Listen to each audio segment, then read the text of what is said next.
因为我们看预告片里面有额头吻这个尺度更大的。发布会那天我还跟黄英老师聊，我之前不知道他那段爱的这么热烈，然后我就坐那个台下看那个大屏幕放那个预告，你们这前面拍这么精彩啊！今天第一次看到，显得我这段非常纯爱啊。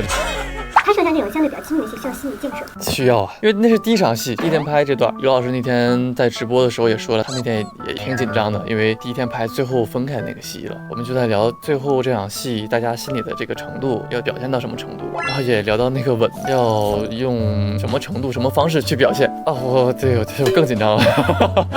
拍很多条吗？忘了，真忘了。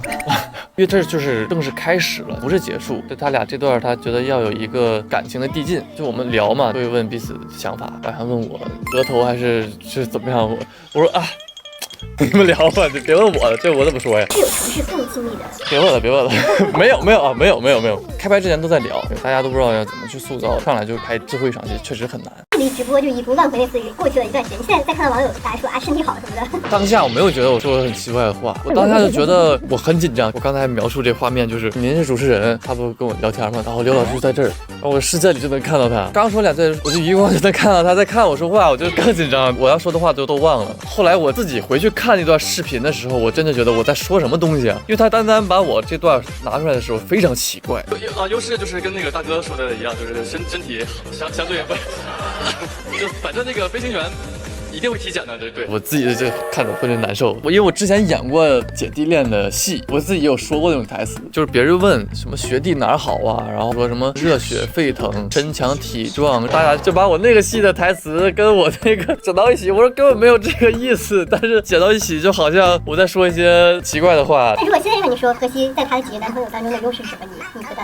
无限可能。哎，那如果假如你是玫瑰的话，你会选哪个男的做男朋友？荷西啊，对啊，就好啊，就是年轻的，确实是个优势，就是这个角色啊，这个角色。能不能跟我们分享一下，就拍摄《玫瑰的故事》的时候，比如剧组发生的一些趣事啊，会不会让你印象深刻的一些？就她真的是很漂亮，她是怎么拍都很漂亮那种。我记得拍剧照，手机拍她那种剧照，拍的时候我就想怎么能这么拍？你这角度不行吧？就拍，然后一看，哇塞，不是手机拍的吗？看起来就很像写真，你知道吗？美貌拯救像素，对吧？来去是没有这样的安排的。导演跟刘老师也都在想，要怎么结束这个吻怎么进行，就是导演还问我什么程度，就是应该什么方式。我说这挺你们的吧，我说不太好吧这。后来探讨之后还是觉得就是额头，而且我那天正好是在机场拍嘛，正好就拍完直接搭飞机，然后我当时落地首尔的时候，就工作人员说你怎么一直在笑，还在笑啊？我说我什么时候笑了？我笑什么？他说你一路在笑，你不知道吗？大脑空白。众所周知，林一的上一次大脑空白是在这个荷西的优势在哪？对，身体相对不是我那天真的是太紧张了。哎，怎么形容呢？就刘亦菲在你旁边，然后她看着你说话，就是这你谁，哎，就懂吗？就是更紧张了。就这个话题，你有跟他说过什么吗？没有，我不敢，我怕我再乱回。机缘下接到了《玫瑰的故事》这个剧本呀。一开始是剧方找到我，但其实一开始我这个角色跟到时候大家看剧的这个设定会有点不一样，但后来他们改成这样，机长的这样形象，我觉得我也非常感兴趣，而且他们跟我说会跟我之前的角色会有非常大的一个不同。那这个剧吸引你的地方在哪里？这个剧最吸引我的地方，这就不必多说了吧。我是以一个抱着来追星的心态来到这个剧组当中的。在拍摄的时候，第一次穿上那个机长的制服嘛，就是有没有收获来自周围人的那种蛙声一片？有没有夸你啊？倒也没有蛙声一片，但是我记得我当时在片场，有一天我刚出工，然后就是穿着这个制服去现场嘛，然后导演看到我说，哎。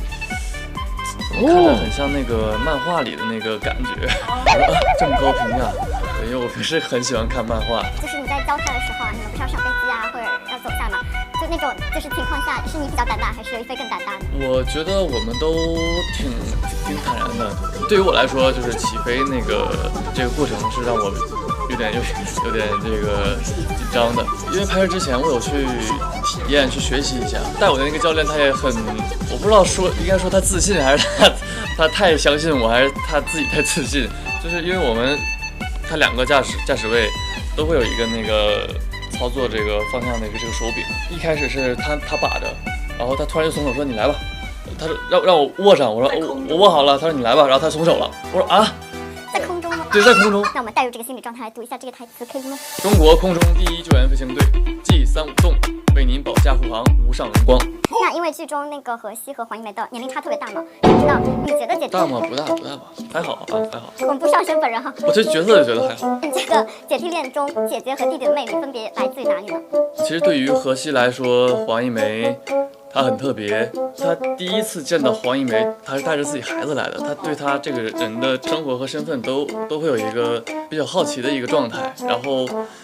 对于他们第一次见面的交谈，他也会让自己就会觉得这个人更特别。那你觉得荷西的魅力在哪呢？他怎么就吸引到了黄一梅？他这个比较年轻的想法，就年轻的想法，没有那种帅气的外表，没有那种勇敢的那种操作飞机的勇气。那这个就是这个解释权交给黄一梅老师吧。那剧里只看到了荷西发的那个一条朋友圈嘛，是关于黄一梅的。那你畅想一下哈，如果他后来跟黄一梅在一起了之后，他会发怎样的朋友圈？就是他朋友圈里面会不会全是黄一梅？就一天一条黄一梅。加这个刘亦菲，是天天拍他吃饭，拍他那个逛街，拍他干嘛是吗？然后拍一起去电影院看花木兰，还送他玫瑰花，然后带他去开飞机啊那种都给他拍上是吗？就纯纯的秀恩爱是吗？可能对于他来说可能不算秀恩爱了，记录生活。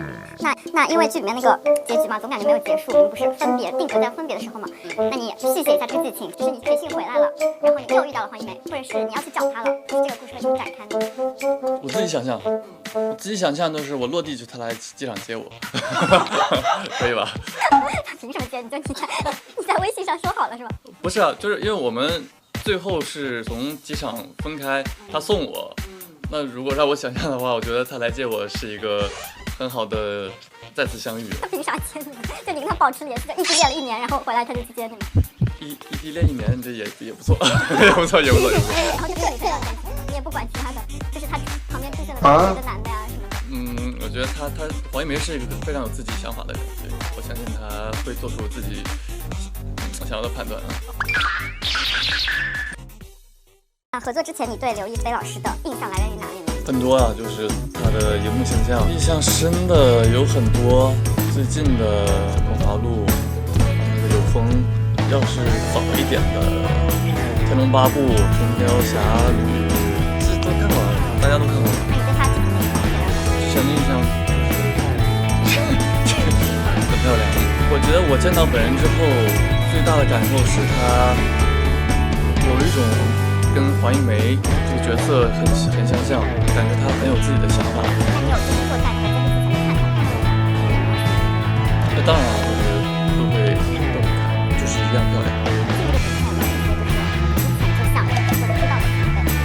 这个组里的所有老师都是我第一次见，都是我就是一直以来都很喜欢的演员前辈老师。但我这次比较遗憾的是，我没见到华哥霍建华老师，我就很喜欢他。以前也看过他很多的戏，我特别喜欢那个，就是胡老师跟霍老师拍过一个杂志，那个《冬日恋歌》，人家是我屏保。对。其实你在年轻的时候用它来当你的屏保。你现在别，你别给我挖坑，给我挖坑。我的意思是更早的上学的时候是吗？对。玫瑰的故事要拍一个团综哈，你想是录一个什么样的综艺啊？园艺类综艺，种花儿，玫瑰故事嘛，玫瑰的故事，维护这个黄玫瑰这样。不是，谁让刘亦菲老师干这么重的活？不是说我们干，我没说让他干。得给他安排一个角色，就你在那就是种花，你在那保养的时候，他要干嘛？打分儿。我记得我在戏里还送过他一朵花，钢铁玫瑰，对，非常钢铁直男送的礼物，送他一个钢铁玫瑰。但这礼物可能还挺符合那个角色的，好浪漫。真的吗？我还没有看过。我看过。那你看过了？有什么想问我的吗？那场戏有吻戏吗？那场戏呀，没有是吧？没有啊，谢谢啊。自己拍的是吧？没有。你没拍，你问我有没有吻？我就问你不看我没看过。有吻，但是他是亲在那个。有是吗？有啊。我没看过，我问。我们当时第一个版本不是这样的，不是当时是这么拍的，后来拍了2、3个处理方式，看哪个最合适。因为我导演还有刘亦菲老师，我们都在现场去商量这个戏，因为是他们最后一场戏，然后以他们当下的关系要怎么去处理这个结尾比较合适。因为那场戏是我跟刘老师第1场戏，然后就要拍最后一场分别的戏，就是对我来说特别难。那你们当时商量了几个吗？应该是我拍2、3个方式，我当时整个人傻了，而且我就是看着刘亦菲老师演戏，对，就很紧张。你没见过，你就是无法形容；你见过，你知道，你就是你脑子没有别的事情，就刘亦菲。我去拍之前我看剧本，我台词一看，一开头就看到他们。就是我就脑子我在拍戏，就是告诉自己集中注意力。第一个是猜一下 BGM 的原声出处，我给你放一下。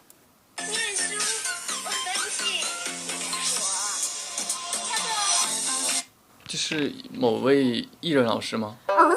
这是你这部戏里合作的艺人老师。啊，刘老师。哦，你可能这背景音乐开太大了，我刚才都没听见他说啥，其实。我的头可不是面团捏的。我知道，这是刘浩存老师。对，否极泰来，物极必反，可能是我有好事要发生了。怎么 BGM 这么大声？有没有像那个上一个刘老师那种没什么 BGM 声音的？再来一遍。我认识的都是这种。哦，这是于老师吧？对。消极的说法是人生源。沈老师，他是他的那 vlog 是。7岁，青春是因为爱上了一个人。如果你爱上了一个人呢，他就会改变你的一切，影响你的一切。哎，说了吗？你不是已经猜出来了吗？啊，这个就是你让我猜那个人啊，这还用猜？这胡老师吧？对啊。哦，我以为你这个是 BGM， 我以为。哦。第二个是高情商男友测试题，和黄一梅在一起之后最重要的是哪一天？每一天。查过答案是不是？有答案啊。跟他在一块儿就是拍了照片想发朋友圈哈，有一个步骤，你看哪个步骤是正确？第一个是打开手机，以你的审美选择一张照片，然后自己选一个滤镜，然后给他 P 一下图，给自己也 P 一下图，然后最后发布，这是对的吗？对的吗？对，这个步骤对吗？我不会 P 图，应该就是给这个女生，然后她自己 P 一下。啊，那你不就是一个发布机器吗？不是发了就开心吗？那刘老师也不用 P。我不是说他是要 P 图的意思。那如果角色好，不要上升本人哈，这个角色他晚上饿了，然后这个时候你会 A 问他为什么又饿了 ，B 准确的报出他的体重，显示自己对他的了解和关心 ，C 是给他点外卖 ，D 是带他下楼吃夜宵，你会选哪个？带他下楼吃夜宵？就是你会想的。不会。那你会怎么做呢？你想吃啥？哦，就问他先，询问他的意思，然后他想吃什么再带他吃吗？真的很高兴。是吗？我都不知道咋答了。没有标准答案，你这个就挺对的。最后一题哈是以下哪种情况表明他在吵架的时候没有生气？第一个是说晚安，第二个是他说我没有生气啊，第三个是他什么也不说，然后躺在床上玩手机，第四个是以上都不对。以上都不对。哇，你智商好高呀！啊，这太简单了。真的，这种题都难不倒你是吗？这刷段子都能刷到这种。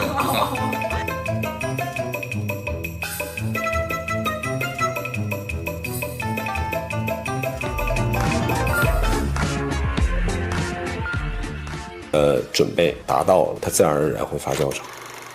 咱们结婚吧，登记只要9块钱。来给我们介绍一下这次饰演的方协文这个角色。是黄一梅在婚姻阶段这么一个伴侣。我以为他是一个可能在我自己的一个创造的一个想法里，我会觉得说可能是不是极端一点，对，就是非常极端的那一种。但导演汪导是觉得不一定是，他说那你要这么极端，黄一梅是图什么？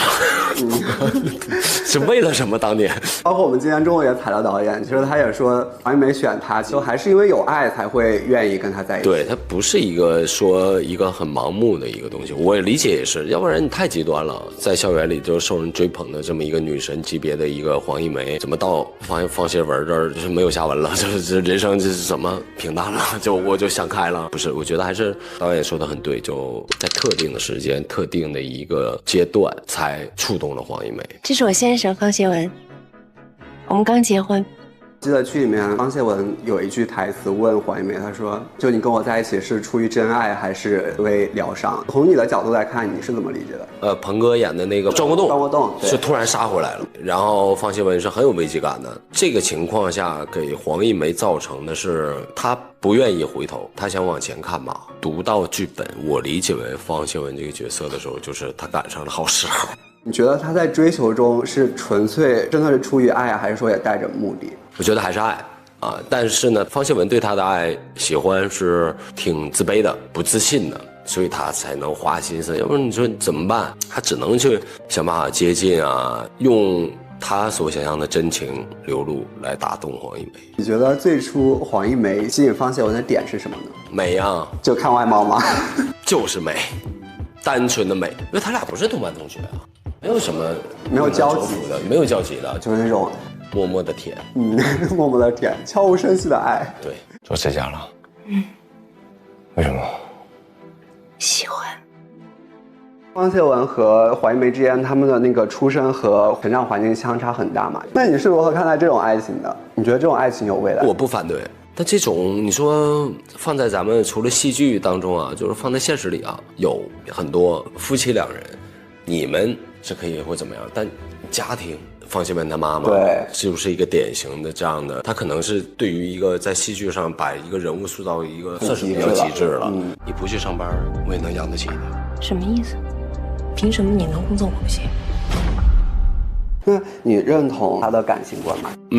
不太认同。你去禁锢一个人，你禁锢他的思想，禁锢想要去工作，非常大男子主义。这黄一梅想要有一个属于自己的一个事业，但他就是方谢文这个人就是太不自信了，他总怕外面有很多不确定的因素会对他自己造成威胁，主要是因为这个。就是你如何看待他在这段感情中的付出呢？虽然我努力过吧，但我没有觉得很伟大，挺平凡的付出，理所应当的。我觉得啊。男主外女主内，这不应该的吗？我给不了你儿女双全的生活，你也给不了我信任和尊重。刚刚也聊到他其实对黄一梅，我感觉其实也有点到 PUA 的感觉了，不知道你认同这个？有，是他有 PUA，肯定有。那你在演的时候有没有被他哪些行为给气到的？就偷偷打电话，他有一个应聘的一个工作，然后老板人家说，哎，你这个还挺有想法的，怎么样？希望你来面试，怎么样？偷偷的说，哎，我是她老公啊，她现在怀孕了，不稳定，挺啊，这是多一事不如少一事，对吧？就算了吧。但黄一梅后来发现，就真的是歇斯底里，真的很生气。我觉得这是触碰到一个人的底线了。我觉得这个是我很不理解。那你觉得他算渣男吗？不渣吧，他没有情感上过分的行为，但我会觉得就是过分的太自我了。决定了跟我结婚，好像没有竞争对手。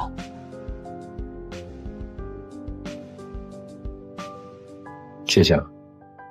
很多演员有时候在演这种不太讨喜的角色的时候，他可能会想去说找到一些角色的可爱点。那你在演的时候会是怎么想？找啥呀？你都没可爱点啊？这是找吧什么的？你这个对啊，你可爱什么？你可爱这不是故意表现出来的。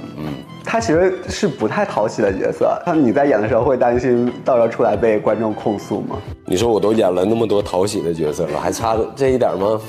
觉得这不是我一个演绎的一个标准的说一个不能触碰的一个。挺好奇的，就是你当时这个角色吸引的地方是什么？就是为什么会愿意接呢？我觉得就是跟我以往扮演的不太一样啊，没有试过这么一类型。你平常的那个冲浪速度也很快嘛，然后经常会在网上和网友调侃互怼啊，这种就什么样的评论会比较引起的？比较独特的，你的那些互动感觉都经常会被大家拿来传播，感觉特别有意思。嗨，我就开玩笑嘛，就玩嘛。然后这种那个跟网友的互动也容易被大家拿来发酵。我觉得就是有的时候就想多了吧，你干嘛要过分的解读人家，无限的解读与放大？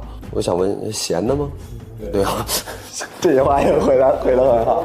很多人就选择我宁愿不说了，我有什么好跟你好说的吗？说多错多，对，但很好的是你还在做鲜活的自己，希望我们还能继续见证到这个，继续保持这个鲜活的自己。可以激励。那平常比如说就是没有在工作的时候，自己会愿意干些什么呢？就好好的生活。啊，就你该干嘛干嘛，先把手头的事儿给忙好。该学习你学习，该去有什么工作你提前准备。你每天要在剧组里，你体验的都是角色的生活。虽然你说技术上一直在磨练，但我觉得生活都没了。就像咱说，你必须得有周六日这个东西，缓和你长时间的一个疲惫的一个身体和一个负荷的一个精神状态。那今年其实连续2部热剧和综艺的播出，保持了很好的热度和讨论。那现在你对于所谓艺人的热度这件事情会怎么看呢？有热度嘛，你就好好的能接点戏啊，接点戏啊。没有的时候，我觉得也不是说你要削尖了脑袋往上钻，我觉得就是机遇和你的准备达到了，它自然而然会发酵成。其实也不会说就是有热度的话，那我持续这样去做。看吧，当时也不是说没有特合适自己的戏吧，挑的比较狠。确实有段时间是懒散一点啊，这个想，因为之前是太累了，真的认真思考了一下，就这么累，到底要为了什么？现在回头看的话，你觉得这个选择是会后悔吗？没什么后悔的，我会觉得说踏踏实实的只把一个事儿做好，就没有太多事儿困扰我了。确实还是得让自己保持自己的节奏，好好的去拍一个戏，然后少做其他的事情，就挺好的。今年其实大家也一直在夸你的状态特别好嘛，是有特意在去努力维持这种好的状态吗？我觉得还是跟运动有关系吧，就保持一个运动，保持一个好的一个身体的一个机能。就前段时间，当时你有一个特别出圈的视频，就是录的那个走路的那一段，旁边一群人跟着你后面，然后那个对那段时间那段视频特别出圈，然后大家都说被你硬控住了。就很还是挺好玩的啊。对，我刚刚刷到一个你去菜场的那个视频，就感觉也很生活。那对啊，这是生活呀，但是正常的生活不拍呀。那我觉得一起出去嘛，我觉得记录一下嘛，适当的也学着年轻人的玩法，对吧？